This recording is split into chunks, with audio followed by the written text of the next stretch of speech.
Hey guys, Doug Davis here with Guaranteed Rate Mortgage. How are y'all doing? For some of you, it's been a while since we talked. Hope you're doing well. Hey, just wanted to kind of go over a little bit of the state of the market for Los Angeles and Orange County present, because I think there's a pretty big tectonic shift going on right now. Like anything, it's always best to get ahead of the curve than behind it.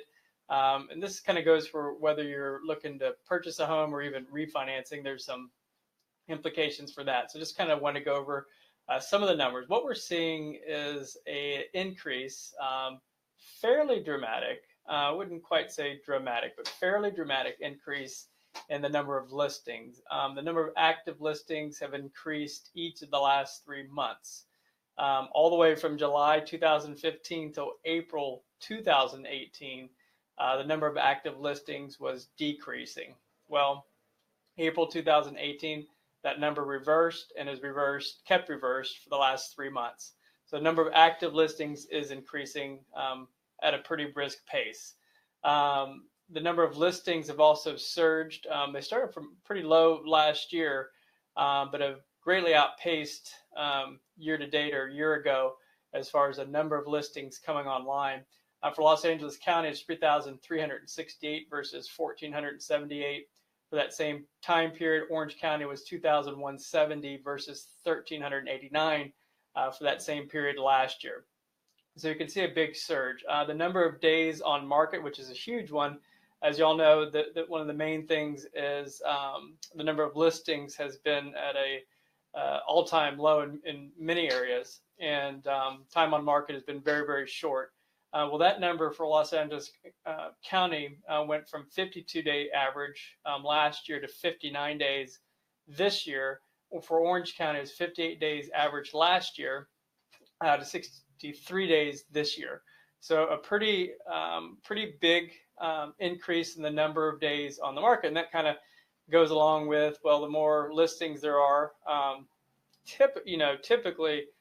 With surging listings, that means that demand might not keep up with it, which is the case here. And we'll talk about why that is. And then the actual number of sales, actually properties being sold, was at a 4-year low. For Los Angeles, they were down 10.8%. For Orange County, is 9.9%. So that was a number of sales. So what you're seeing, a lot of the reason behind that is just buyer fatigue, interest rates, affordability. Issues that's really beginning to flare its head, especially on the lower end areas. So it's kind of just slowing down the process. And the rate of increase of sales prices has likewise decreased, as would be expected as well. Per CoreLogic, in April, the rate of increase year over year was 8.5% for our region. In May, it was 8.2%. And then in June, it was 7.4%. So you can see a deceleration of the rate of increase of the sales prices of the homes. It's a very good likelihood. Nobody knows for sure, but I would not be surprised at all if July and August continues this particular pattern. Now, for those out there that are, and I'm beginning to hear this more and more, I always hear it whenever you kind of reach this arena. I used to be in 2007. I was in that crash. I've been in the business 18 years now. So I remember, there were all kinds of products that were propelling the market basically beyond what it should have been propelled to. Remember the stated income, stated asset, 100% financing, neg am loans. That you could see that gradually pushing people beyond. And that's a big reason why the collapse happened. Well, this market is not that market.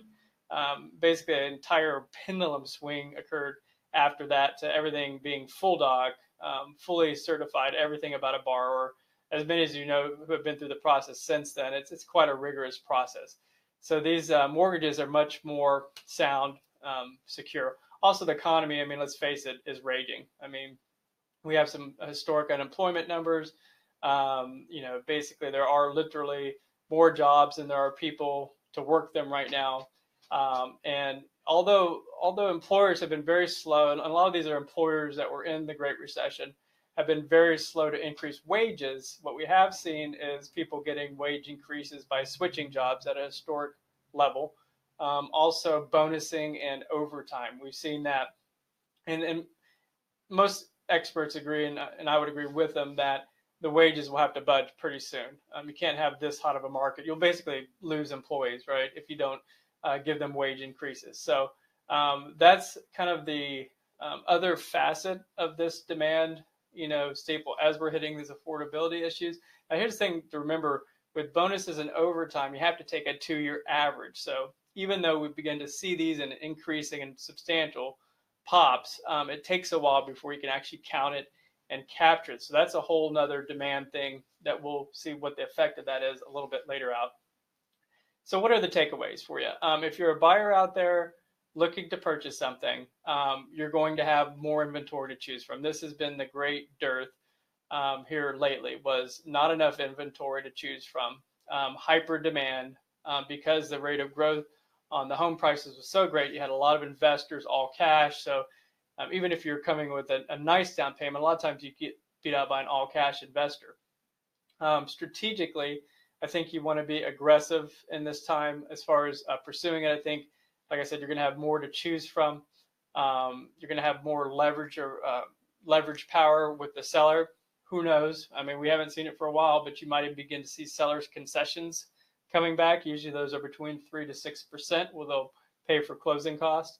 And also might even have a little bit more room to navigate and to negotiate with the seller. Maybe, get some better terms. Now, I think the thing I would caution for is, like, again, because a lot of times people do this huge pendulum swing, market's on fire, the market's going to crash. I really see, and most experts agree, just with this economy behind it, it's like we're going to see a gradual decreasing of the rate of increase of the sales prices of homes. Now, keep in mind also, rates have been going up pretty substantially since the beginning of the year, and that's another, that accounts for one of your biggest cost over times by far. So if you've been out there, if you've kind of gotten burnt out, I would take a look again. If you're a seller also, for instance, who hasn't seen much inventory out there, making it worth your while to put your home up and to upgrade houses, it might be good to take another look. There's more inventory out there. So again, those are the reasons I wanted to kind of go over with you. I think if you're diligent in this market, and if you really understand this market, whenever you have a transitioning market, which I do believe we're in, there's always opportunities awaiting for you. So look for those opportunities. I would love to help you out. If you want me to recrash some numbers based on anything that's new with your situation, please let me know. I can do that, get you pre-approved, get you out there. If you need a realtor in the area, I've been in the business a long time, know a lot of good realtors in most of the various regions. I can recommend that to you as well. So anyway, that's my take on it. Hopefully that was helpful to you. And if you have any questions, feel free to give me a call. You can reach me at 562-673-0376. That's 562-673-0376. Hope you're all doing well. Once again, Doug Davis with Guaranteed Rate Mortgage, and we'll talk soon. Bye now.